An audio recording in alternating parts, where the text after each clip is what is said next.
Bismillahirrahmanirrahim. Assalamualaikum warahmatullahi wabarakatuh. Apa kabar anak-anak semua? Semoga siang hari ini dalam keadaan sehat walafiat dalam lindungan Allah Subhanahu wa taala. Baiklah, pada pertemuan keempat ini pokok bahasan kita adalah tentang grup. Yang akan kita pelajari itu yang pertama definisi grup, yang kedua adalah contoh-contoh grup, dan ketiga sifat grup. Definisi grup ini diawali atau dimotivasi dengan adanya bilangan bulat. Kalian ingat ya, siapa itu bilangan bulat?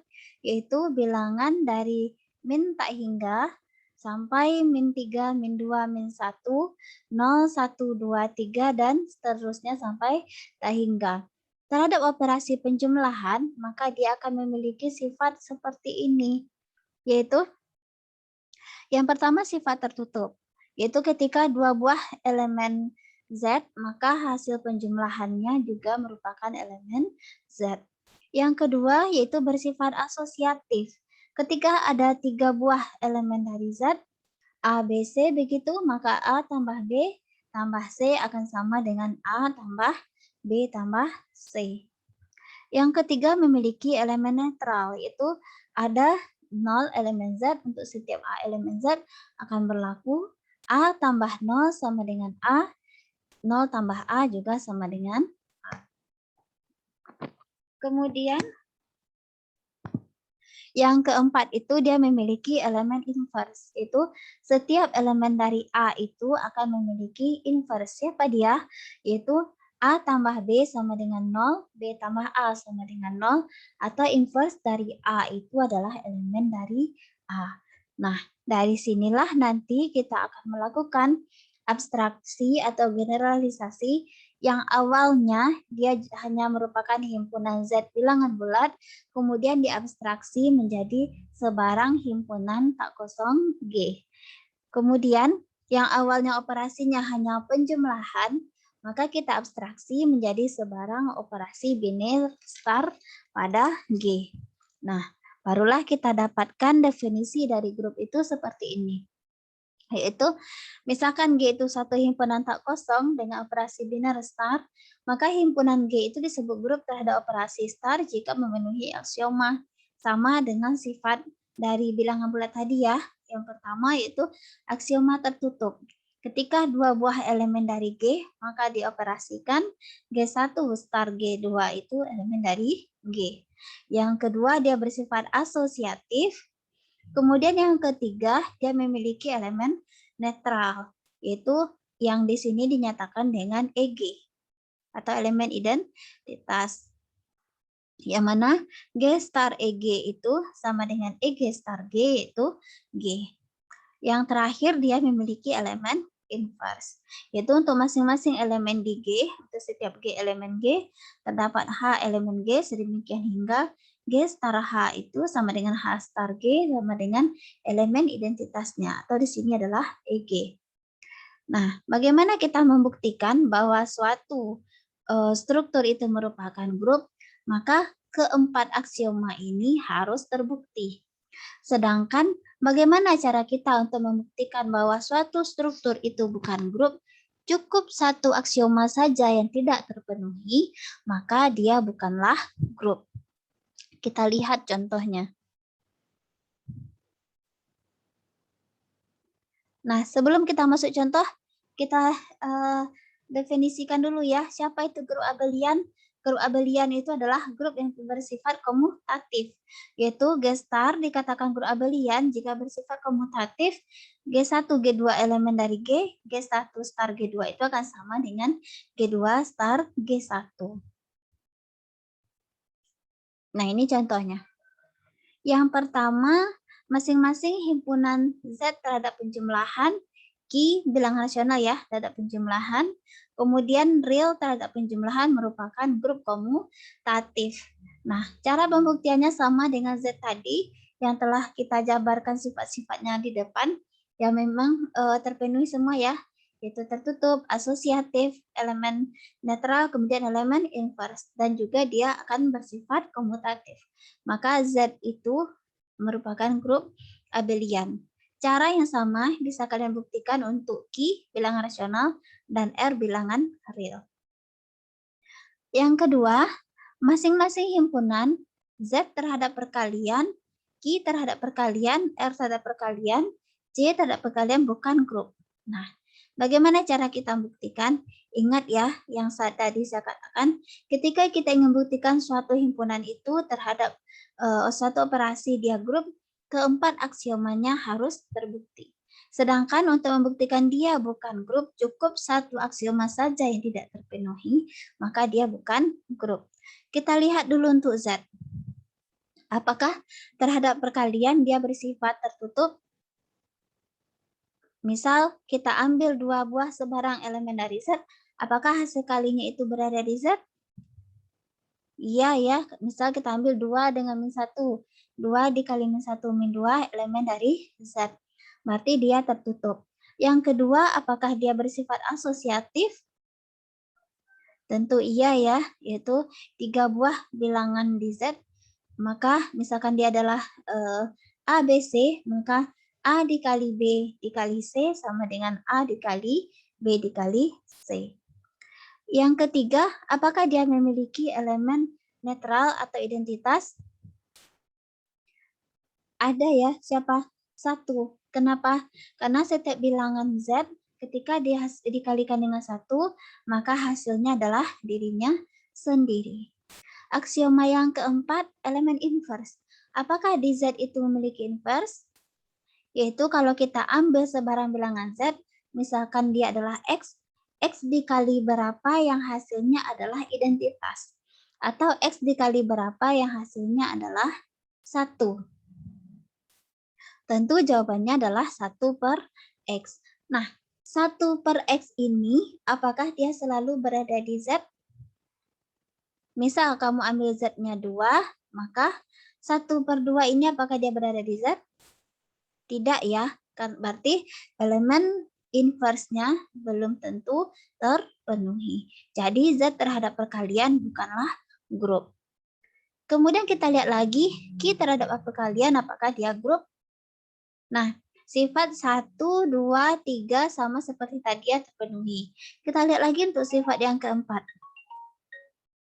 Sifat yang keempat itu inverse, yang mana kalau ada X elemen dari Q dikalikan dengan suatu akan hasilnya identitas yaitu 1, berapa yang memenuhi? Tentu yang memenuhi adalah 1 per X. Kita ambil misalkan 2. 2 dikali 1 per 2, benar hasilnya adalah 1. Bagaimana kalau kita ambil 0? Berarti 0 dikali 1 per 0 tidak terdefinisi ya, karena bilangan yang dibagi 0 itu tidak terdefinisi. Maka pada bilangan Q terhadap operasi perkalian, dia ada elemennya yang tidak memiliki inverse. Itu siapa tadi? 0. Sehingga kita katakan Q terhadap perkalian bukanlah grup. Nah, yang contoh ketiga, himpunan Q yang tidak kita buang nolnya ya. Makanya di sini ketika kita buang nolnya, Q, kemudian bilangan real, bilangan kompleks, dia baru merupakan grup. Cara membuktikannya sama dengan nomor 2 tadi. Oke, kita lanjut yang keempat, yaitu himpunan bilangan asli. Terhadap penjumlahan itu bukan grup. Kenapa? Yang pertama terpenuhi ya, dia tertutup. Yang kedua, asosiatifnya juga terpenuhi. Yang ketiga, apakah dia memiliki elemen netral atau identitas? Tidak ya, karena 0 tidak termuat dalam bilangan asli. Oke, kita lihat untuk perkalian. Yang pertama, tertutup terpenuhi, asosiatif terpenuhi. Kemudian yang ketiga, apakah dia memiliki identitas terhadap perkalian? Ada ya, satu merupakan identitas. Nah, kemudian yang keempat, apakah dia memiliki inverse? Apakah setiap elemennya memiliki inverse? Nah, disinilah dia nanti kena. Kenapa? Karena kalau kita ambil sebarang bilangan n, misalkanlah 3, harusnya kan 3 dikali sesuatu hasilnya adalah 1. Sedangkan 3 dikali 1/3 benar hasilnya 1, tapi 1/3 itu bukanlah bilangan asli. Jadi N terhadap perkalian bukan merupakan grup. Selanjutnya, contoh yang kelima, kita lihat bilangan bulat genap. Apakah bilangan bulat genap itu terhadap penjumlahan dia merupakan grup? Yang pertama kita lihat aksioma tertutupnya, yaitu ketika kita ambil XY elemen dari E, maka X itu tentu bisa kita tuliskan sebagai 2M ya, Y-nya 2N, yang mana MN itu elemen dari bilangan bulat. Kita peroleh apa? X tambah Y sama dengan 2M tambah 2N. Bisa kita tuliskan 2 dikali M tambah N. Karena MN itu bilangan bulat, tentu M tambah N-nya tadi adalah bilangan bulat. Sehingga 2 dikali M tambah N itu benar dia bilangan genap. Sehingga kita katakan X tambah Y itu benar bilangan genap. Terpenuhi aksioma yang pertama. Yang kedua, apakah dia bersifat asosiatif? Yaitu ketika kita ambil 3 bilangan di E, itu X, Y, Z, maka di sini misalkan X-nya itu adalah 2M, Y-nya itu 2N, Z-nya itu adalah 2P, maka X tambah Y tambah Z, kita peroleh apa? Tentu 2M tambah 2N ditambah dengan Z. Nah, sama dengan 2, boleh kita tuliskan ya, M tambah N ditambah dengan 2P. Tentu dia sama dengan 2 kali M tambah N tambah P. Untuk yang sebelah kirinya, dengan cara yang sama, kita dapatkan hasilnya adalah 2 dikali M tambah N tambah P. Karena dia sama, berarti bersifat asosiatif. Elemen netralnya, 0 merupakan elemen netral, karena bilangan bulat ya, bilangan bulat genap, X tambah 0 tentu sama dengan 0 tambah X. Sama dengan X. Sedangkan inverse-nya sama juga dengan inverse bilangan bulat, itu min-nya, yaitu inverse dari X adalah min X. Karena terpenuhi keempat aksioma ini, maka kita katakan E terhadap penjumlahan merupakan grup. Kita lihat lagi contoh himpunan G, yang mana G itu bilangan rasional kecuali min 1. Artinya adalah semua bilangan rasional kecuali angka min 1. Dengan operasi star yang didefinisikan, G star H itu adalah G tambah H tambah GH. Untuk setiap GH elemen G merupakan grup komutatif. Yang pertama kita lihat dulu apakah dia tertutup atau bukan. Kalau kita ambil GH elemen G, G star H itu apakah dia berada di G? Kalau memang ia berada di G, berarti dia merupakan grup Dia merupakan operasinya tertutup. Berarti kalau kita ambil sebarang GH elemen G, dengan GH-nya itu tentu elemen Q ya. Tapi GH itu tidak sama dengan min 1. Definisi dari grupnya, dari himpunannya.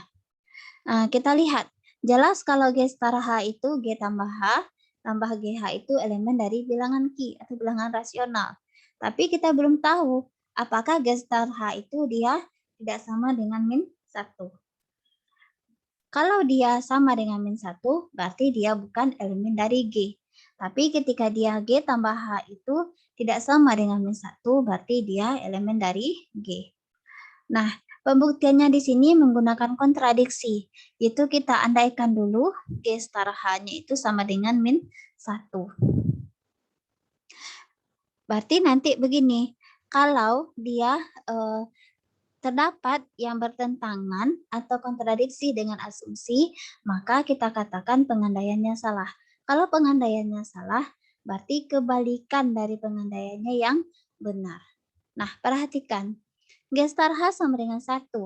Berarti G tambah H tambah GH sama dengan min 1. Kalau kedua ruas kita tambahkan dengan 1, diperoleh hasilnya apa? Tentu G tambah H tambah GH tambah 1 sama dengan 0. Kita peroleh nanti G tambah 1 dikali H tambah 1 sama dengan 0. Atau G sama dengan min 1, H-nya sama dengan min 1. Nah, ini bertentangan. Kenapa? Karena tadi GH itu kan elemen G. G dengan H itu tidak sama dengan min 1. Sedangkan di sini kita dapat G-nya min 1, H-nya min 1. Ketika dia bertentangan, berarti pengandaian salah. G star H sama dengan min 1 itu salah. Yang benar adalah G star H tidak sama dengan min 1. Berarti kita dapatkan G star H itu benar elemen Q yang bukan min 1. Atau G star H itu benar elemen dari G. Dengan kata lain, dia memang tertutup terhadap operasi star. Berarti terpenuhi aksioma yang pertama. Aksioma yang kedua, asosiatif. Ini bisa kalian uji ya, lihat pelajari sendiri. Akan dapat kalau G1 star, G2 star, G3 itu benar, G1 star, G2 star, G3. Berarti dia bersifat asosiatif. Kemudian elemen netralnya. Apakah dia memiliki elemen netral atau tidak? Kita lihat. Caranya sama dengan yang minggu kemarin ya. Kalau G star E sama dengan G, kita tentukan siapa E-nya itu. Berdasarkan definisi operasi binar, berarti kan G star E-nya itu adalah G tambah E tambah GE sama dengan G. Kemudian kedua ruasnya kita kurangi dengan G, kita peroleh apa? E tambah GE sama dengan apa dapatnya? E tambah GE tadi sama dengan 0. Nah, E tambah GE itu kan bisa dikeluarkan E-nya. Sehingga tinggal E dikali 1 tambah G sama dengan 0. Sekarang, G itu kan elemen dari G. Berarti G itu tidak sama dengan min 1. Atau G tambah 1 itu tidak sama dengan 0. Sehingga kita peroleh E-nya itu 0 per 1 tambah G. Karena 1 tambah G-nya itu tidak 0, berarti dia terdefinisi. 0 dibagi dengan suatu bilangan yang tak 0, hasilnya adalah 0. Kita peroleh E-nya itu sama dengan 0. Jadi elemen netralnya di sini adalah 0.